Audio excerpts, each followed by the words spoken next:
বর্তমানে সোশ্যাল মিডিয়ার এই জামানায় আমাদের জীবনে প্রচুর নয়েজ।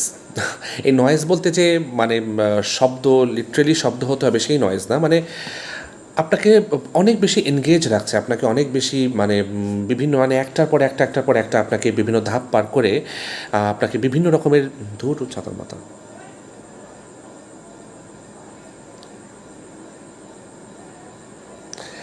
বর্তমানে এই সোশ্যাল মিডিয়ার জামানায় কিন্তু আমরা অনেক বেশি নয়েজের মধ্যে থাকি। এই নয়েজটা কিন্তু এই নয়েজ না, এই নয়েজটা হচ্ছে যে আপনার চারপাশে অনেক কিছু ঘটবে, কম্পিটিটিভ প্রেশার অনেক বেশি থাকবে, ও এটা করছে, ও সেটা করছে, এবং দেখা যাবে যে আপনাকে চতুর্দিকে এত কিছু ম্যানেজ করতে হয়, আপনার কলিগস, আপনার কাজকর্ম, আপনার টার্গেট গ্রুপ, তারপর হচ্ছে আপনার বাসা, আপনার বন্ধুবান্ধব, আপনার সোসাইটি, আপনার রিলেটিভস, সবারই মন রক্ষা করে চলতে হয়, সব জায়গাতেই যেতে হয় এবং সবার জন্য কিছু না কিছু করতে হয়, এবং ফিনান্সিয়াল কন্ট্রিবিউশনের প্রয়োজন হয়। তো এই এত সব নয়েজ এবং এত সব এনগেজমেন্টের ভিড়ে না আমরা আসলে অনেক সময় নিজেদের মাথা হারিয়ে ফেলি, এবং হচ্ছে আমরা ঠিকভাবে ভাবতে পারি না এবং শুধু চলতে থাকি, করতে থাকি, মানে সব জায়গায় অংশগ্রহণ করতে থাকি।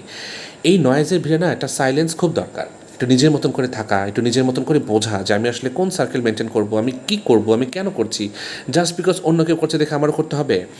এবং খুব বেশি নয়েজের মধ্যে থাকলে, খুব বেশি এনগেজমেন্টের মধ্যে থাকলে দেখা যাবে যে আপনি নিজের ভেতরের কথা শুনতে পাবেন না, এবং তখন মানুষ হ্যাপি হয় না, ফ্রাস্ট্রেশনে চলে আসে, ডিপ্রেশনে চলে আসে। কারণ কি, আপনি যেরকম করে ভাবছেন যে সবাই যা করছে আমারও সেটা করা উচিত, তখন আপনি সেটা পারছেন না। তো কারণ সবাই তো সবার সাথে আপনার তো মিলবে না। সো এই জন্য আমার মনে হয় কি, অতিরিক্ত নয়েজ, অতিরিক্ত সার্কেল মেনটেন না করে নিজের মতন করে কিছু সময় কাটানো উচিত, প্রায়োরিটিগুলো বোঝা উচিত, এবং নিজের একটা লিমিটেড লাইফের একটা প্ল্যান রাখা উচিত যে আমি এই কাজগুলো করে হ্যাপি থাকতে চাই।